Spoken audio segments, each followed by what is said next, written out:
안녕하세요. 김지은 본부장입니다. 오늘은 정말 특별한 분을 모셨어요. 현직 손해사정사로 부지급 분쟁 보험금 청구를 도와드리고 있는 박신성 손해사정사입니다. 안녕하세요. 손해사정사 박신성입니다. 요즘 실손 관련 문의 정말 많으시죠? 오늘 그 궁금증 싹 풀어드리겠습니다.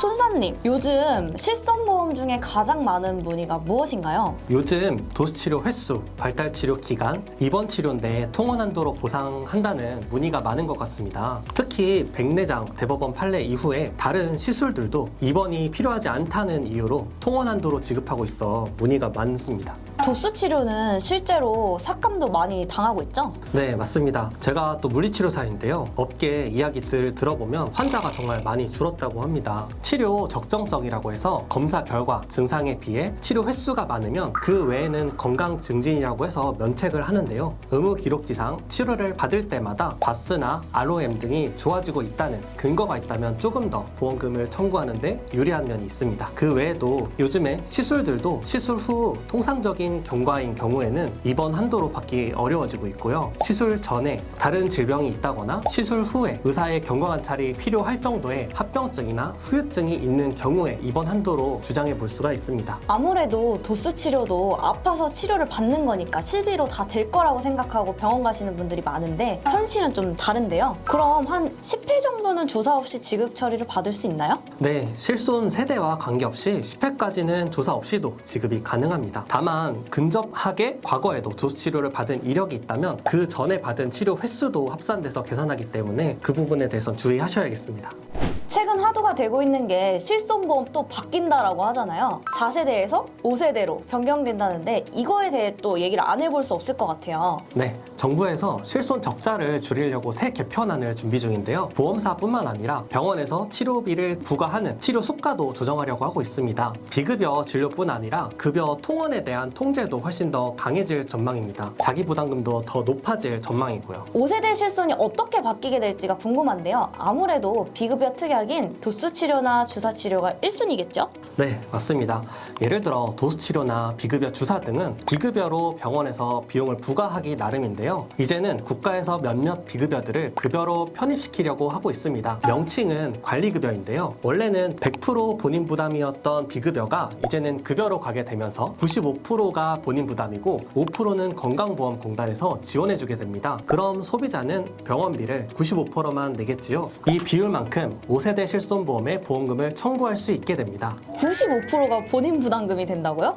예시를 한번 들어볼 수 있을까요? 네, 지금은 병원마다 도수치료 비용이 다르지만 예를 들어 10만 원으로 수가가 정해졌다고 가정해 보겠습니다. 원래는 비급여로 10만 원을 냈으면 이제는 9만 5천 원만 본인 부담하고 5천 원인 5%를 건강보험공단에서 지원해주게 됩니다. 그럼 고객님이 실제로 결제한 금액은 9만 5천 원을 5세대 실손보험에 청구를 하겠죠. 그러면 건강보험공단에서 받은 비율인 5%만큼 9만 5천 원에서 5%인 4,750원을 5세대 실손에서 보상받게 됩니다. 그러면 결국에는 10만 원 중 9만 250원을 본인이 부담하게 됩니다. 그럼 너무 안 좋아지는 거죠? 그쵸. 전에는 예를 들면 10만 원이면 3만 원 공제하고 그쵸, 맞아요. 7만 7만 원이 원을 됐는데 받는 지금은 거의 5%는 거의 뭐 90% 본인 부담이 되는 거죠. 그렇군요. 5%만 보상받게 된다니 좀 충격적인데요. 혹시 급여 치료 중 다른 변경되는 부분이 또 있을까요? 네, 급여로 입원 치료를 한다면 4세대와 동일하게 20%만 공제되고 지급이 되시니까 그 부분에 대해서는 걱정 안 하셔도 됩니다. 다만 급여 치료를 통원으로 할 경우에는 위와 같이 건강보험공단에서 혜택을 보는 비율만큼 5세대 실손보험에 청구를 할 수 있게 됩니다. 각 병원별 본인 부담금을 말씀드리면 의원은 30%, 병원은 40%, 종합병원은 50%, 상급 종합병원은 본인 부담 비율이 60%가 됩니다. 또 중증이 아닌 환자가 상급 종합병원 응급실을 사용하게 되면 90%가 본인 부담을 하게 됩니다.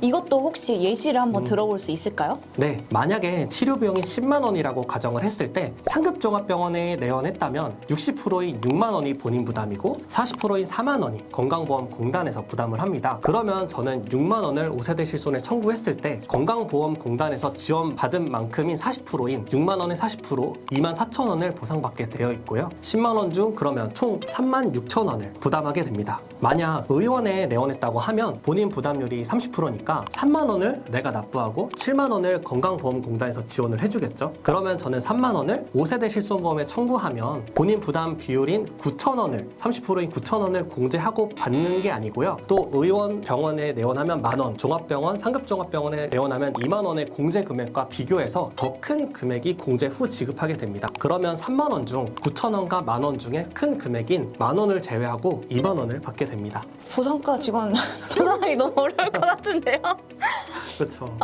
급여 치료에서 변경되는 점이 많은데요. 그럼 혹시 비급여 치료도 변경되는 점이 많을까요? 네, 맞습니다. 비급여 치료는 앞으로 중증과 비중증으로 구분하여 보상을 하게 되는데요. 중증은 산정 특례를 받을 정도의 중대한 질병, 상해인 경우만 한정을 하고 있고요. 중증 질병으로 비급여 치료를 한다면 4세대와 동일하게 30% 공제 또는 3만 원 공제되고 지급되시고 연간 한도 5천만 원으로 4세대 실손과 동일한데요. 근데 중증이 아닌 비중증으로 질병 치료를 받게 되면 50% 공제 또는 외래인 경우에는 5만 원이 공제되고 지급이 되시고 한 번 입원할 때마다 비급여 치료 보상 한도가 300만 원으로 정해지고요. 또 이게 연간 한도는 1,000만 원으로 축소가 됩니다. 비급여만 그런 거죠? 그쵸. 비중증 비급여 치료일 때.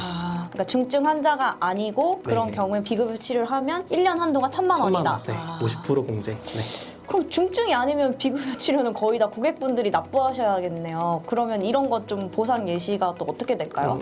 네, 만약에 비급여 입원 치료를 1,000만 원씩 5번 2월, 4월, 6월, 8월, 10월씩 5번 납부했다고 생각해 볼게요. 중증이라면 30% 공제 후 지급되시니까 1,000만 원에 30%를 제외한 700만 원씩 5달 해서 5천만 원 한도니까 3,500만 원을 받으실 텐데요. 비중증으로 1,000만 원씩 5번 받았다고 치면은 300, 300, 300 그리고 네 번째는 100만 원, 5번째 10월은 보상받는 게 없게 되는 거죠. 그러면 연간 한도인 총 1,000만 원을 보상을 받게 되시는 거죠. 그러면 이제 비급여 치료도 이제 그렇게 제가 생각했을 땐 스스로 중증이어도 이제 국가에서 인정되지 않은 네. 거면은 이제 한도가 1,000만 그쵸. 원이다 이거네요. 그러면 4세대에서 5세대로 가면 좋아지는 부분이 하나도 없나요? 있을 것 같은데 한 개 정도는? 네. 한 개, 정말 딱 한 개 있습니다. 한 가지가 있는데요. 앞서 말씀드린 사례에서 중증으로 비급여 치료를 했을 때 4세대였다면 5천만 원 중 3,500만 원을 받으셨겠지만 5세대는 공제 한도를 500만 원으로 설정한다고 했습니다. 중증인 경우에. 그러면 원래 4세대면 5천만 원 중에 30%를 하면 1,500만 원이 공제가 돼야 되는데 5세대인 경우에는 500만 원만 공제가 되시니까 5세대 실손은 중증 입원 치료했을 때 5천만 원 중 3,500이 아닌 4,500만 원을 수령하게 되겠습니다. 그러면 어쨌든 이제 중증 환자에 대해서는 입원을 했을 때 부담이 예전보다 네, 적어지네요. 적어지는 거죠. 정말 산정특례 해당이 되고 네네. 이제 그런 경우에는 네. 그럼 기존 실비 있는 분들은 제가 생각했을 때 무조건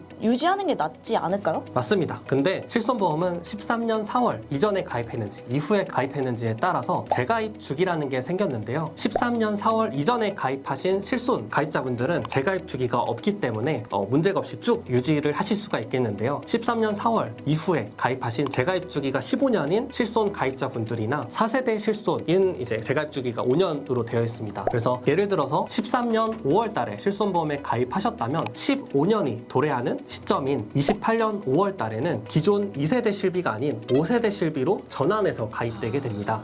그럼 아무래도 예전보다 실비의 자기부담금이 올라가면 실비만 가지고 병원비를 전부 커버하긴 힘들 것 같은데요. 이런 걸 좀 커버하려면 어떤 보험을 들어두는 게 좋을까요? 아무래도 통원 치료 시에 공제가 많이 되다 보니까 통원 일당이나 상해재활 치료 특약 등 이런 기타 보험들이 필요할 것 같습니다. 특히 중증이 아닌 질병으로 입원을 했을 때는 비급여 치료 비용을 보전하는 게 줄어들다 보니까 비급여 항목에 대비해서 가입할 수 있는 수술비라든지 간병비 특약 등을 가입하셔야 될 것 같습니다. 저도 예전에는 진단비 위주로 팔았다면 지금은 수술비나 자잘한 특약도 구성을 꼭 추천드리는 편인데요. 실비 자기부담금이 올라간 것도 크고 막상 수술하거나 입원했을 때 든든히 보장받으시면 좋아하시더라고요. 네, 맞습니다. 그리고 수술 특약도 옛날처럼 큰 수술 말고 백내장 치질, 유방 절제 등 생활형 수술도 많이 보장이 되니까 꼼꼼하게 구성하셔야 될 것 같습니다. 손사님, 청구할 때 고객분들이 자주 하는 실수 뭐가 있을까요? 주의할 점이라든지 알려주시면 너무 좋을 것 같아요. 네, 아무래도 제일 흔한 건 진단서 없이 병원 영수증만 내는 경우가 있겠고요. 반복적으로 도수치료나 주사치료 등을 청구하게 되면 근거 자료를 누락하는 경우가 많습니다. 이 정도면 되겠지 하고 제출하셨다가 거절당하면 당황하시는데요. 보험사에서 필요할 서류들을 미리 준비하셔야 다시 병원에 방문하시는 일이 없겠습니다. 세부내역서라든지 서류가 필요한 경우도 있고 병명이 확인되는 처방전을 같이 내면 수월하게 처리를 받을 수 있죠. 그럴 땐 전문가랑 한번 확인을 하고 제출하시는 게 훨씬 낫지 않겠어요? 네, 맞습니다. 그리고 그 카드 전표, 네, 매출 전표는 영수증이 아니잖아요. 맞습니다. 그것도 많이들 하시는 실수 중 하나인 것 같아요. 네, 맞습니다. 그 진단서, 의무기록, 소견서 등 잘 준비하시면 청구도 훨씬 수월하겠습니다. 오늘 박신성 손사님 덕분에 실손보험에 대해 훨씬 현실적으로 알게 된 시간이었어요. 네, 보험은 가입도 중요하지만 청구가 훨씬 중요한 것 같습니다. 오늘 말씀드린 것 외에도 숨은 보험금들이 많이 있는데요. 특히나 내 몸에서 조직을 떼어내어 검사를 했을 때 의사 선생님이 별게 아니라고 했어도 꼭 조직 검사 결과지를 발급 후에 추가적인 보험금 지급 받을 수 있는 게 없는지 꼭 검토를 받아보셔야 될 것 같습니다. 꼼꼼하게 준비하시고 필요할 땐 꼭 전문가에게 도움을 받으세요. 궁금한 점이 있으신 분들은 아래 연락처로 편하게 연락주세요. 오늘 영상이 도움되셨다면 좋아요, 구독, 알림 설정은 사랑입니다. 다음 영상에서 만나요.